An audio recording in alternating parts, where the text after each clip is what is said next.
হতে এসেছে 2 নং বিক্রিয়াটিতে রাসায়নিক সাম্য অবস্থার উপরে তাপ ও চাপের প্রভাব, অর্থাৎ লাসাতনের নীতি সম্পর্কে। এখন তুমি কিভাবে এই জারণ বিজারণ বিক্রিয়া সম্পর্কে উত্তরটি লিখবে? খুব সিম্পল, কোনো ঘাবড়ানোর দরকার নাই। জারণের সংজ্ঞা লিখবে, উদাহরণটা এই জারণ বিক্রিয়া এই উদ্দীপকের বিক্রিয়া থেকেই লিখবে। বিজারণের সংজ্ঞা লিখবে, উদাহরণটা ওই উদ্দীপকের বিক্রিয়া থেকেই দিবে। জারকের সংজ্ঞা, বিজারকের সংজ্ঞা সেটা উদ্দীপকের যে বিক্রিয়া আছে সেখান থেকেই দিবে। প্রিয় শিক্ষার্থী, আশা করি তোমরা সকলে ভালো আছো, সুস্থ আছো এবং নিরাপদে আছো। বিজ্ঞান পাঠশালায় তোমাদেরকে স্বাগত।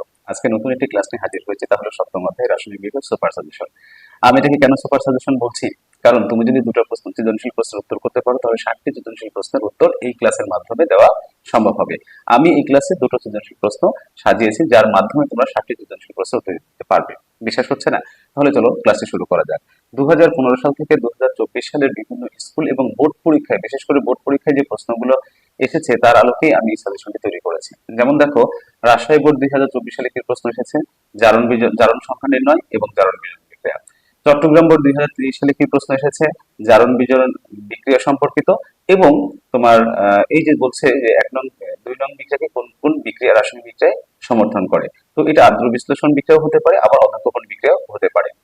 রাজশাহী বোর্ড 2023 সালে যে প্রশ্নটি এসেছে তা হলো জারণ বিজারণ বিক্রিয়া ঘটেছে কিনা, অর্থাৎ জারণ বিজারণ বিক্রিয়া সম্পর্কিত 2 ও 3 নং বিক্রিয়া ভিন্ন প্রকৃতির, অর্থাৎ এটি হচ্ছে তোমার আদ্র বিশ্লেষণ বিক্রিয়া 2 নম্বর বিক্রিয়া, এবং 3 নম্বর বিক্রিয়া যেটা হচ্ছে সেটা কিন্তু পানি নির্জন বিক্রিয়া সম্পর্কিত। আচ্ছা, এবার দেখো ভিকারুননিসা স্কুল 2023 সালে নির্বাচন পরীক্ষায় কি এসেছিল? এসেছিল হচ্ছে যে জারণ বিজারণ বিক্রিয়া যুগপৎভাবে ঘটে কিনা, 2 ও 3 নং বিক্রিয়া ভিন্ন প্রকৃতির, অর্থাৎ আদ্র বিশ্লেষণ একটি বিক্রিয়া এবং একটি পানি নির্জন বিক্রিয়া এই সম্পর্কে। এরপর ideal school and college Motijheel Dhaka, সেখানে যে প্রশ্নটি এসেছে সেটা হচ্ছে তোমার কি 2 ও 3 নং বিক্রিয়ার মধ্যে পার্থক্য লেখো। তার মানে আদ্র বিশ্লেষণ বিক্রিয়া এবং পানি যোজন বিক্রিয়া। এবং আরেকটি প্রশ্ন যেটা এসেছে 1 নং বিক্রিয়া জারণ বিজারণ বিক্রিয়া যুগপৎভাবে ঘটেছে কিনা, তাই তো? আচ্ছা, Motijheel model school and college 2023 সালের নির্বাচনী পরীক্ষায় যে প্রশ্নটি এসেছিল সেটি হচ্ছে জারণ সংখ্যা নির্ণয় এবং জারণ বিজারণ বিক্রিয়া ও প্রতিস্থাপন বিক্রিয়া সম্পর্কিত। ঢাকা বোর্ড 2015-তে যে প্রশ্নটি এখানে এসেছে লাসত নীতি সম্পর্কিত এবং জারণ বিজারণ বিক্রিয়া সম্পর্কিত। সকল বোর্ড 2018-তে যে প্রশ্নটি আমরা দেখতে পাচ্ছি সেখানে রয়েছে আদ্র বিশ্লেষণ বিক্রিয়া বলার কারণ এবং 1 নং বিক্রিয়া, একই সাথে জারণ বিজারণ বিক্রিয়া প্রতিস্থাপন বিক্রিয়া। ঢাকা বোর্ড 2020 সালের প্রশ্নে আমরা দেখতে পাচ্ছি 1 নং বিক্রিয়া কোন ধরনের, 1 নং বিক্রিয়াটি হচ্ছে অধিক্ষেপণ বিক্রিয়া, সে সম্পর্কে প্রশ্ন এসেছে। এবং ঘতে এসেছে 2 নং বিক্রিয়াটিতে রাসায়নিক সাম্য অবস্থার উপরে তাপ ও চাপের প্রভাব, অর্থাৎ লাসাতনের নীতি সম্পর্কিত।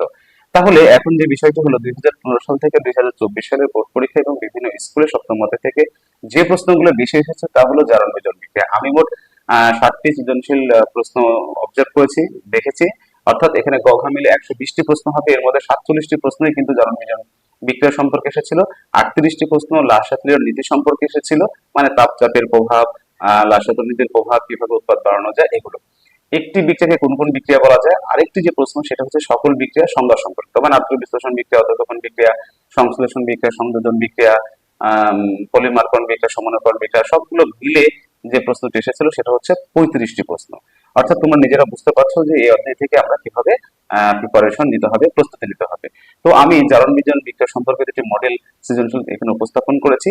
এখন 1 নম্বর যে বিক্রিয়া সেটা কিন্তু জারণ বিজারণ বিক্রিয়া। জারণ বিজারণ বিক্রিয়া থেকে কোন কোন ভাবে প্রশ্ন আসতে পারে, প্রশ্ন হতে পারে, সেই সম্পর্কে একটা আইডিয়া তোমাদেরকে আমি দিচ্ছি।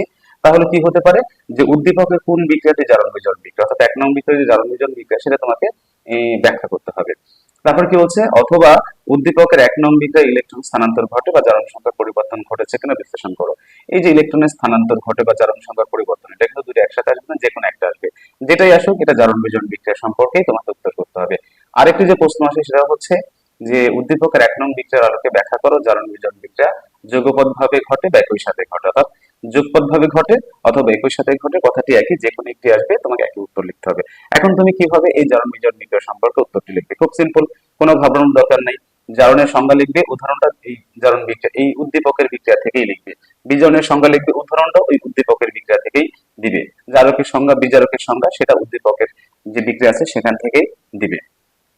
তাহলে জারণ বিজারণ, জারক বিজারকের সংজ্ঞা দিলে, উদাহরণ দিলে, এরপরে যে কথাটি লিখতে হবে সেটা কি, সেটা লিখবে যে তোমার উপরোক্ত আলোচনা থেকে বলা যায় যে উদ্দীপকের 1 নং বিক্রিয়ায় জারণ সংখ্যার পরিবর্তন ঘটেছে, ইলেকট্রন সংখ্যার পরিবর্তন ঘটেছে, অর্থাৎ বিক্রিয়ক সময়ের মধ্যে যেহেতু ইলেকট্রন আদান প্রদান বা জারণ সংখ্যার পরিবর্তন ঘটেছে তাই তাদেরকে বলা হচ্ছে জারণ বিজারণ বিক্রিয়া।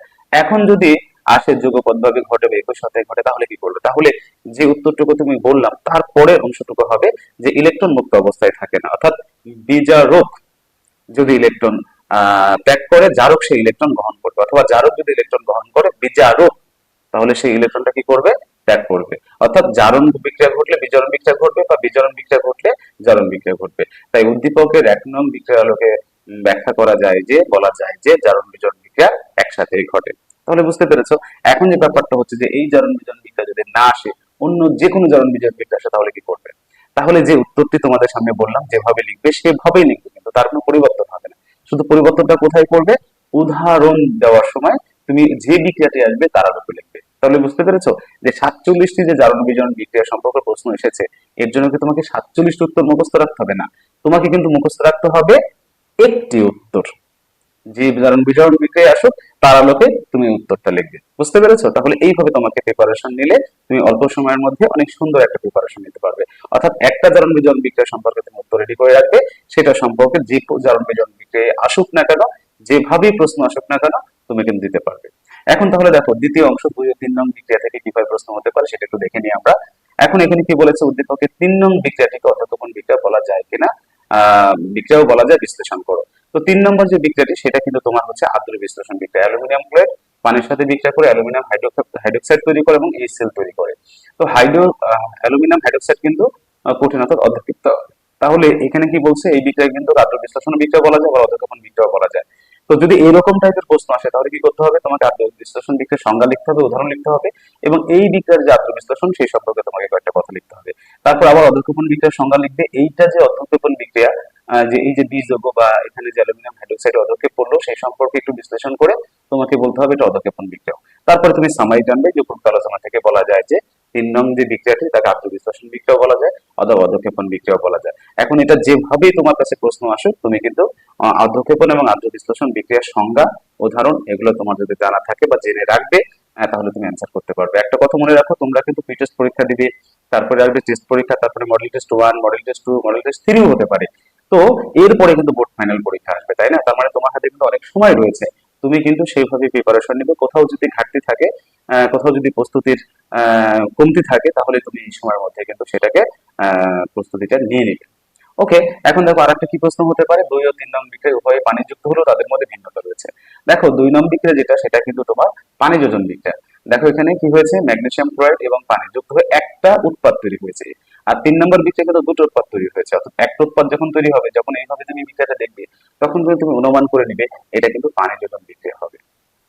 ওকে, একইভাবে উত্তর, যে তুমি প্রথমে আদ্র বিশ্লেষণ বিক্রিয়ার সংজ্ঞা দিলে, তারপর উদাহরণ দিলে এইটা, পানি যোজন বিক্রিয়ার সংজ্ঞা দিলে, তারপর উদাহরণ দিলে এইটা, তারপরে এই দুইটা বিক্রিয়া যে পানি যোজন বা আদ্র বিশ্লেষণ সেই সম্পর্কে 2-1 লাইন তোমাকে লিখতে হবে। তারপরে সামারি টানবে যে 2 ও 3 নং বিক্রিয়ায় পানি যুক্ত হলো দুটো বিক্রিয়া এক নয়। 2 নং বিক্রিয়াটি হবে পানি যোজন বিক্রিয়া এবং 3 নং বিক্রিয়াটি হবে আদ্র বিশ্লেষণ বিক্রিয়া। তোমরা যদি এই সম্পর্কে সম্পূর্ণ উত্তরও চাও তাহলেও সেটা আমি তোমাদেরকে দিতে পারবো। তবে যারা তোমরা উত্তর চাও কমেন্ট বক্সে লিখে জানাবে। এখন আরো একটা প্রশ্ন দেখে আসি কি হতে পারে, যে 1 নং বিক্রিয়াকে সংযোজন বিক্রিয়া বলা গেল, সংশ্লেষণ বিক্রিয়া বলা যায় না। আমরা জানি সংযোজন বিক্রিয়াকে দুটো বিক্রিয়ক যুক্ত হয়ে একটা উৎপাদ তৈরি করবে, তাই না? এখন সেই দুটো বিক্রিয়া কি হতে পারে, দুটোই যৌগ হতে পারে। একটা যৌগ, যেমন এখানে একটা যৌগে একটা মৌল আছে সেরকম হতে পারে, অথবা কি হতে পারে দুটো মৌল একত্রিত হয়ে একটা যৌগ তৈরি করতে পারে। কিন্তু সবগুলোই হবে সংযোজন বিক্রিয়া। সংশ্লেষণ বিক্রিয়ার ক্ষেত্রে কি, সংশ্লেষণ বিক্রিয়ার শর্তই হচ্ছে যে বিক্রিয়কের দুটোই হতে হবে মৌল। তার মানে এখানে এই যে পারদ রয়েছে, মার্কারি রয়েছে, এই কিন্তু মৌল, বাট এটা কিন্তু যৌগ। দুইটাই যদি মৌল হতো তাহলে এটাকে সংশ্লেষণ বলতে পারতাম, কিন্তু এখানে একটা যৌগ একটা মৌল, তাই এটাকে সংযোজন বলা যাবে, কিন্তু সংশ্লেষণ বিক্রিয়া বলা যাবে না। তাই প্রথমে সংযোজন বিক্রিয়ার সংজ্ঞা দিবে, তারপরে এটা যে সংযোজন বিক্রিয়া সেটা সে সম্পর্কে লিখবে, তারপরে সংশ্লেষণ বিক্রিয়ার সংজ্ঞা দিবে, এইটা যে সংশ্লেষণ বিক্রিয়া ওই সংজ্ঞা অনুযায়ী না সেটা সম্পর্কে বলবে, তারপরে সামারি টানবে। 1 নং বিক্রিয়াকে সংযোজন বিক্রিয়া বলা গেলেও সংশ্লেষণ বিক্রিয়া বলা যায় না।